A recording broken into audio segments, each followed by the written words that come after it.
Namaste. This is Dr. Neil Kulkarni. So today's meeting, no one has come for question and answer session. So I will record a few things for future usage. Recently, I gave one small speech on mistakes in yoga study and practice. So today, I will like to give a similar short speech with the title Misunderstandings about Yoga. So I will try to highlight few misunderstandings and that might give you some insight into where you are going.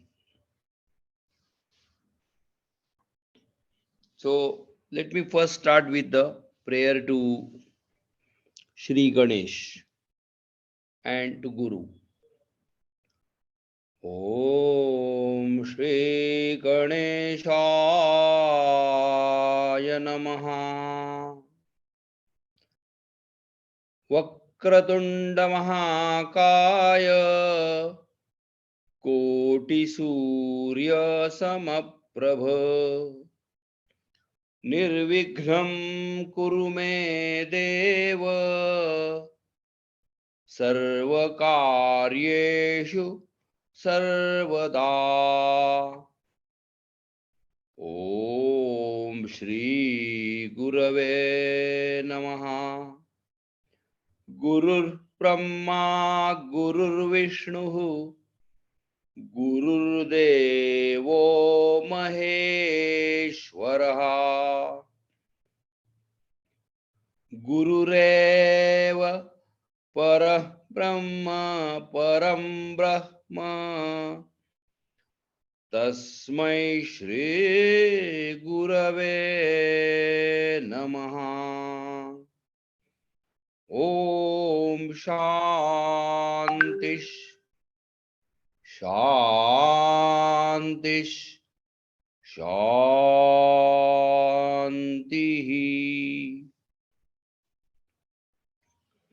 Okay, the first thing you have to understand is that there are definitely certain misunderstandings about yoga and yoga practice, and I would like to highlight some of them.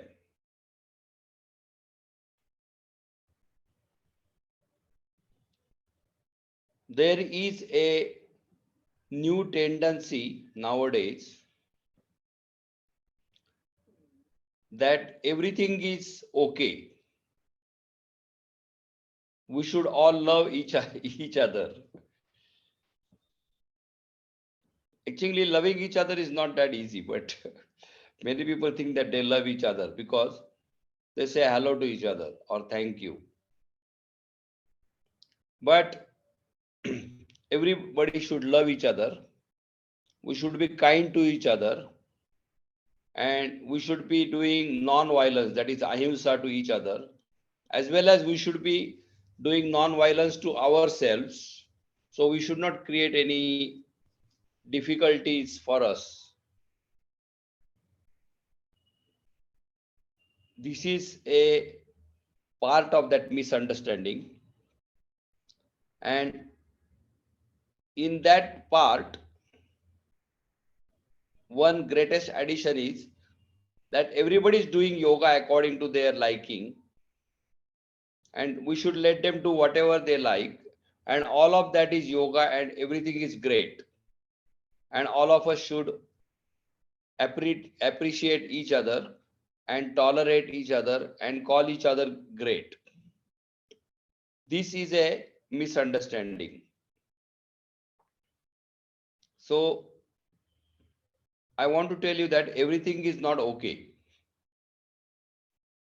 and loving each other doesn't mean that you accept everything what other person is doing, because in that respect you can also love Osama bin Laden, and appreciate what he has done.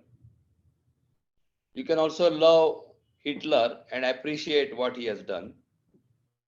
And you can also appreciate Donald Trump of what he is doing now. So everything is definitely not okay. And everything is not yoga.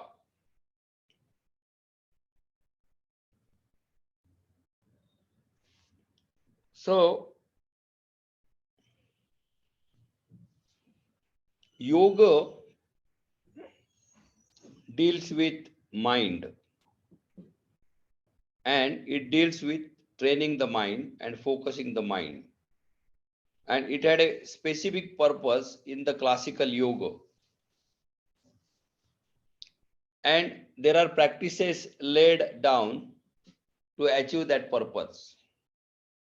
So today I will not go in detail into that purpose, but basically the purpose in a classical sense is to focus your mind in such a way that you are able to perceive your identity and later not get involved into the sorrows of life. However, the practices which are laid down, some of them can be beneficial for other things. And that is obvious because when you are training the mind, the same mind can be used for whatever you want to do, including murdering somebody. So it is obvious that you can train the mind and use it for whatever you like to use for. And that is not definitely a yoga. So anyway, that's the first misunderstanding, that everything is okay. As a part of this first one, I mentioned that we should be non-violent to us and we should be non-violent to others and we should not trouble ourselves. This is not a yogic practice at all, because in yogic practice, while training the mind, you will be doing some difficult practices and you will be causing little bit trouble to you. It is called as tapas, and tapa means to heat. So it will be heating yourself mentally. So it will cause you a tension, and that tension is a part of yoga practice. तपस्वाध्यायेश्वर प्रणिधानानि क्रिया योगः समाधि भावनार्थ क्लेशतनुकरणार्थश्च. So that leads to building up of concentration of mind called samadhi. Samadhi bhavanartha. Bhavana means to make. Bhavana does not mean emotion in Sanskrit language. Bhavana is to make. So samadhi bhavanartha means to make concentration of mind. Samadhi does not mean superconscious state of mind. Samadhi means concentration of mind in Patanjali. Tadevartha matra nirvasam swarupa shunyamiva samadhi. 3.4, 3.3. So tapa helps you to get that concentration of mind, and klesha tanu karnarthascha, to attenuate the kleshas. So the first misunderstanding I already detailed. Now I will give the second one, that yoga is meant for health.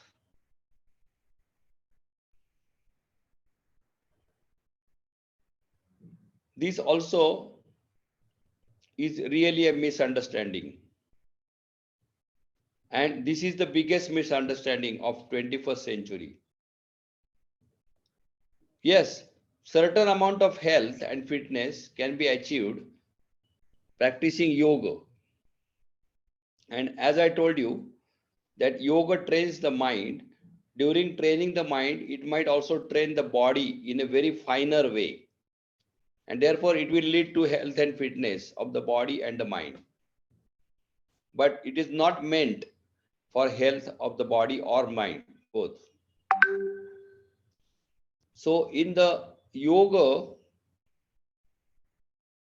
I told you that the focus of the mind which is developed is meant for a specific purpose. Now, while doing this practice, one needs a certain amount of health and fitness. Otherwise, the practice becomes very, very difficult. So the obstacles in the practice of yoga are given by Patanjali in his sutra, which is the biggest sutra in Patanjali's sutras. व्याधिस्त्यान संशय प्रमादालस्या विरति भ्रांति दर्शना लब्ध भूमिकत्वा नवस्थितत्वानि चित्त विक्षेपास्तेन्तरायाः. It comes in the first chapter, around 25 or maybe 30. So one of those obstacles is vyadi, which is the bodily health problem. Sthana, Samshaya Pramada Lasya Virati Bhranti Darshana Labdha Bhumikatva Navastitatvani. So he mentions bodily and mental health problems and other problems. So these are to be removed in order to continue the practice, not in order to get the health and fitness, which can be used for other purposes. However, there is no big harm in using the health and fitness from yoga for other things as long as it is done in a proper way.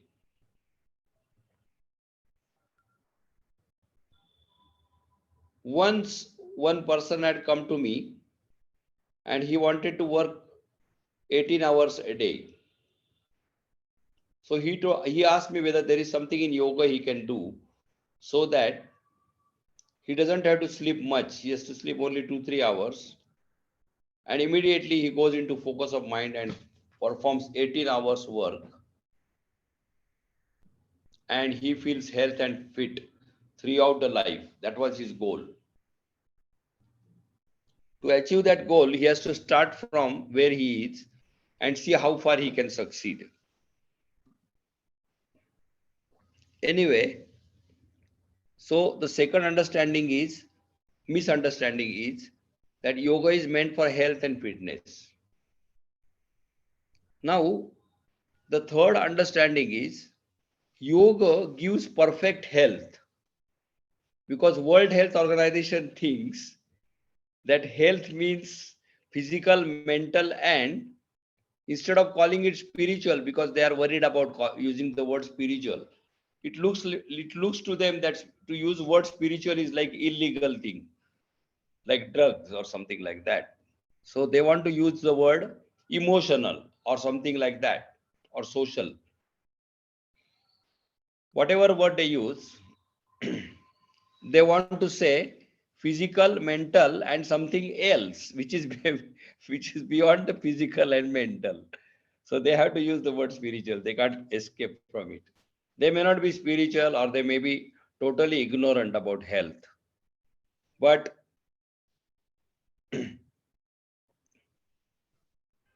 people think that yoga will give them perfect health which others don't give.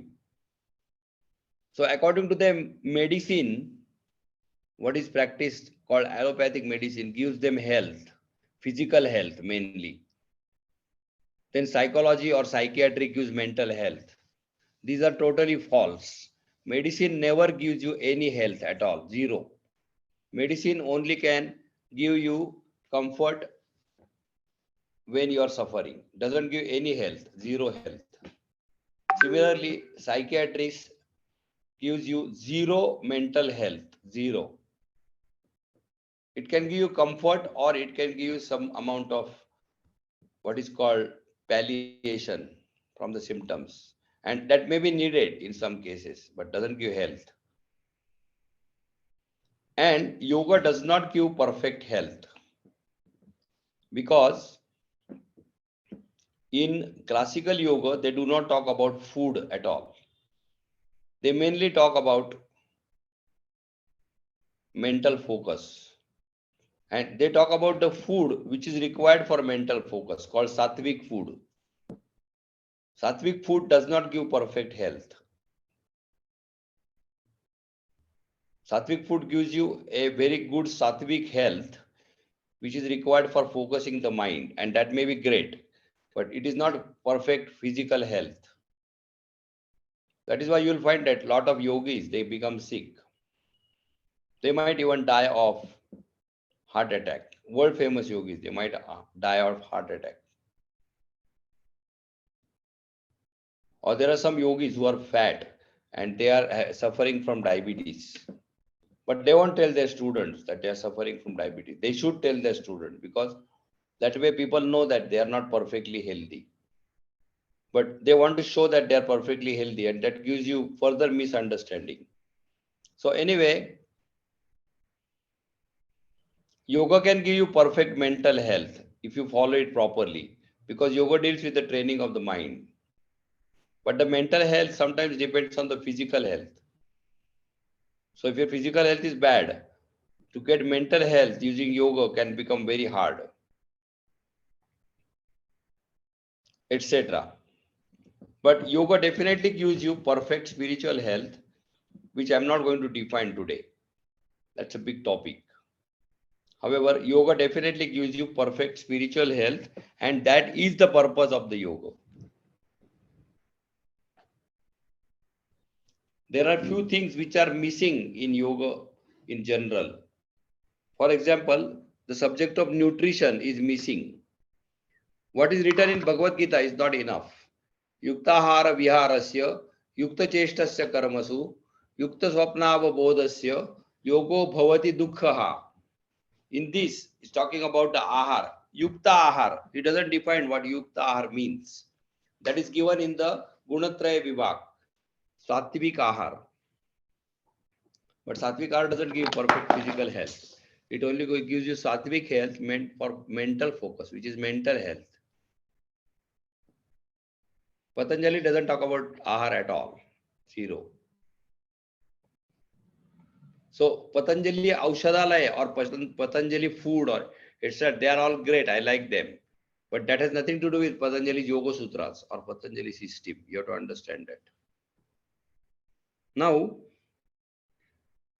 the third misunderstanding is Yoga and Ayurveda are sister subjects.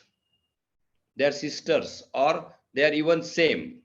This is 100% false. Yoga and Ayurveda, they are 100% opposite to each other. Because yoga deals with moksha or emancipation from the life. That means non-ayu. Whereas Ayurveda deals with healthy and long ayu. So in Ayurveda, they want you to marry, get good rutucharya, then garbha samskar, and then good health and balancing of kapha pitta vata, and enjoy the life, have good progeny, good sex life, etc. Whereas in yoga, they want you to, as fast as possible, escape from the birth and death cycle. So they want you to not prolong the life, but they want you to accelerate the life to exhaust the karma and get rid of the life. Anyway, now let me see whether I can give some more misunderstandings.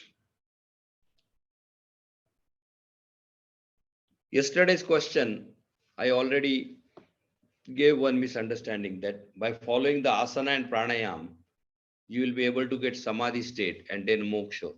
That is totally false. Asana and pranayama are not meditation at all, zero. They are meditating to get the asana and pranayam better. They are not meditation at all. And you cannot escape meditation if you want to go into spiritual health. Asana and pranayama are not spiritual practice. They are mental practice, maximum. Physical practice and somewhat mental practice, and zero spiritual practice. Spiritual practice starts with the meditation, not with asana at all. Spiritual practice always starts with meditation, training of the mind, then coming to know what are your faults as far as mind is concerned, and fixing those faults, which is much more difficult than asanas.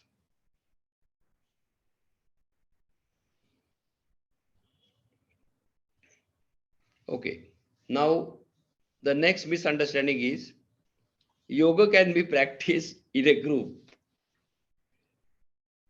Yes, legally it can be practiced in a group, or it might also make you happy if you practice in a group, or it might give you some benefits in terms of learning certain physical practices or even some little bit of mental practices. But yoga cannot be practiced in a group because yoga is not a group practice at all. So there may be a international yoga day, but there cannot be an international yoga practice, which is very funny. Sorry about that. I was the first representative of the first yoga day in Russia, where I gave three speeches. But yoga cannot be a group practice. It can be an international yoga day, but it's not international yoga practice. Because yoga deals with the mind, and everybody has their own mind. And you cannot mix the minds. You can even do mix some bodies, like you can join the bodies and do what is called partner yoga, but you cannot mix the minds and do a mental practice. You cannot do, two persons cannot meditate on the same object, or there cannot be two persons doing something like that together. Yes, they can do a group meditation at different locations, and all of them can start at 8 a.m. And according to them, there will be, yes, there will be some group effect, but that is not possible to progress that way in terms of goal of yoga. It might give you some benefit, like a prayer which can be done in a group. So yoga cannot be practiced in a group. In fact, it should not be practiced in a group at a higher level, and it should be practiced in a group at a very low level. At a very low level, you should practice in a group.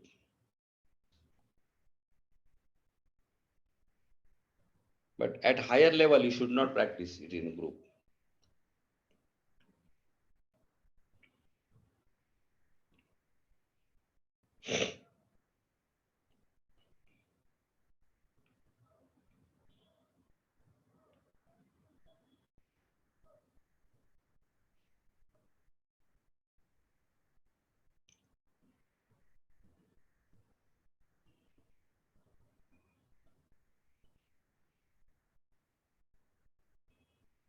Anyway, the last one I would like to comment is there are various people who get some experiences or imaginations that their kundalini is raised and it is going up and they are getting some powers. They have to understand that if they really get the power, they should be able to demonstrate that power without any hesitation. They should not convert that power into something which is not understandable by a straightforward person. So generally the people who have the powers, they do not demonstrate them. And those don't who have it, they imagine that they have it, or they demonstrate something which is not their real power.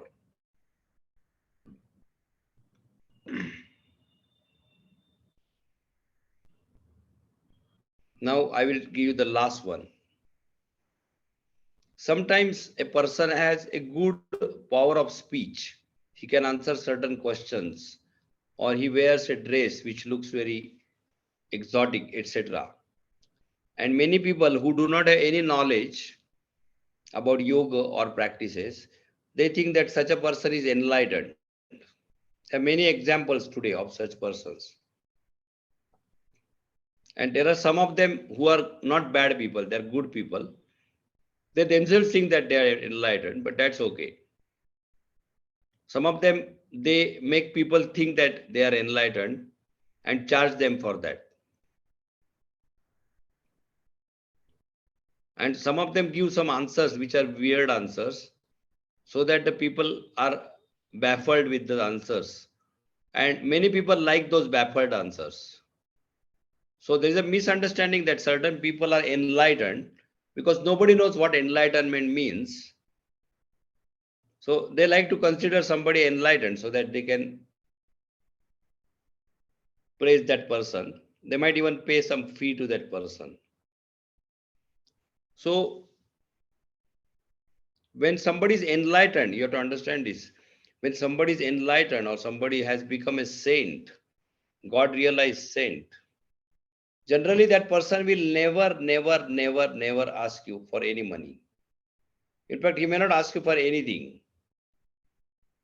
Second is, such a person will never be confused about any situations. Like suppose coronavirus appears, or there is a what is that called? That was a storm. Big storm was there. That person will not be baffled. He knows what's going on. If he's enlightened, because if he's enlightened, he should know it.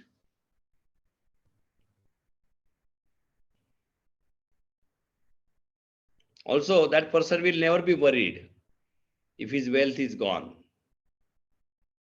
Enlightened person. And enlightened person will never have a tight security or a bulletproof car around him. He won't have any personal bodyguards. So, etc.